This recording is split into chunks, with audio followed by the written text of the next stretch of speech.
किसी से प्रेम करने की कोई विधि नहीं होती, परंतु पूजा करने की तो कई विधियां हैं। आपके भक्त इन्हीं विधियों के अनुसार आपकी पूजा और भक्ति करते हैं। हे अर्जुन, पूजा मन की साधना होती है और मन की साधना का विधि से क्या लेना देना। ये विधियां तो बनाने वालों ने बना दी हैं। मैं उन विधियों द्वारा पूजा करने वालों की पूजा भी स्वीकार कर लेता हूं, परंतु मैं ये नहीं देखता कि मेरा भक्त विधि अनुसार पूजा कर रहा है या नहीं। केवल पूजा करने वाले की भावना देखता हूं, उसके मन में मेरे प्रति प्रेम और भक्ति भाव है या नहीं, ये देखता हूं। जिस पूजा में विधि ही विधि हो और प्रेम तथा भक्ति ना हो, उस पूजा द्वारा कोई भी मुझे प्राप्त नहीं कर सकता। वाह प्रभु वाह। मुझे संपूर्ण साधने की एक ही शर्त है, मुझ में मन लगाए, मेरा ध्यान लगाए। इस संबंध में एक विचार और है। आपका ध्यान लगाते समय मन में केवल आप रहें और संसार का कोई विचार बाधा ना डाले। इसका कोई तरीका तो होगा? हाँ, एक आसान तरीका तो है, परंतु वो कोई विधि नहीं है, बल्कि एक गुर है, एक योगिक कला है, जिससे ध्यान लगाने में बड़ी सहायता होती है। वो आसान तरीका, वो योगिक कला क्या है मधुसूदन? सुनो अर्जुन, संसार के झमेलों से बचने के लिए मनुष्य एकांत में बैठकर मन को प्रभु के ध्यान में लगाए, क्योंकि एकांत में मनुष्य अब ध्यान लगाने के लिए अपने अंतर में झांकने की क्या आवश्यकता है? हे अर्जुन, तुम भूल रहे हो कि परमात्मा का अंश अर्थात आत्मा मनुष्य के भीतर ही प्रभु से मिलन का पहला चरण है। इसलिए हे अर्जुन, जो मुझसे मिलन चाहता है, उसे सबसे पहले अपने अंतर में ही, और ये तभी संभव हो सकता है जब मनुष्य का अपना शरीर उसके नियंत्रण में हो। यदि देह काबू में ना हो तो मनुष्य को ध्यान लगाने का उद्देश्य नहीं मिल पाएगा। हे योगेश्वर, ध्यान लगाने का अंतिम उद्देश्य क्या है?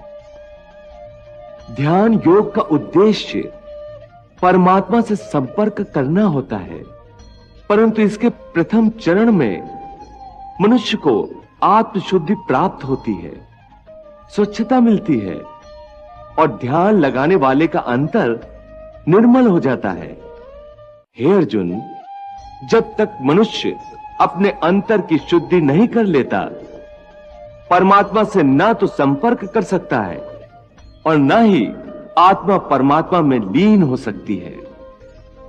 और यह भी समझ लो कि जब ध्यान लगाने का पहला उद्देश्य, क्योंकि अंतर शुद्धि है, इसलिए वो स्थान भी पवित्र होना चाहिए जहां ध्यान लगाया जाए।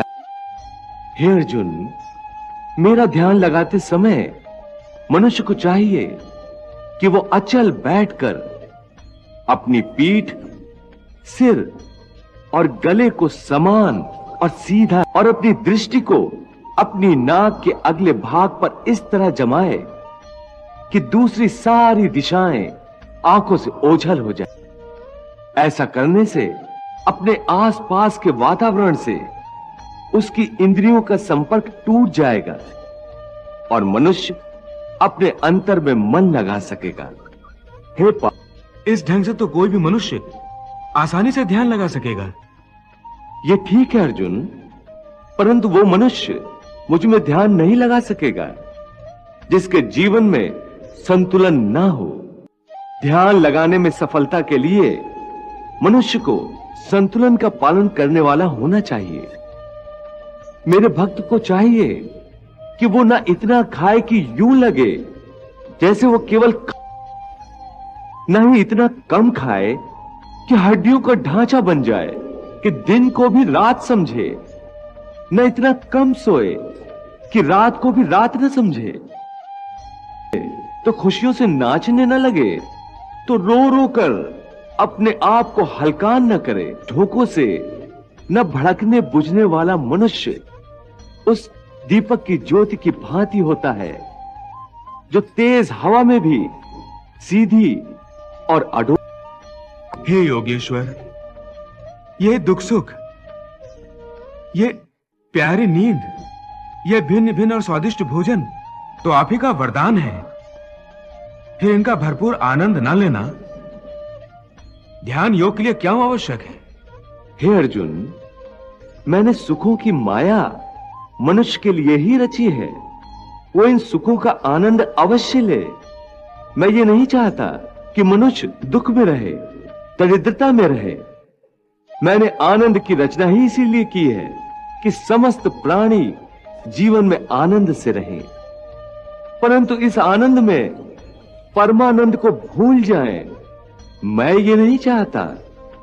इसलिए यदि कोई मनुष्य इस परमानंद को पाना चाहता है, अर्थात ध्यान योग द्वारा मुझ परमात्मा में लीन होना चाहता है, तो उसके लिए आवश्यक है कि वो इस माया में उलझा न रहे, मोक्ष प्राप्त करे।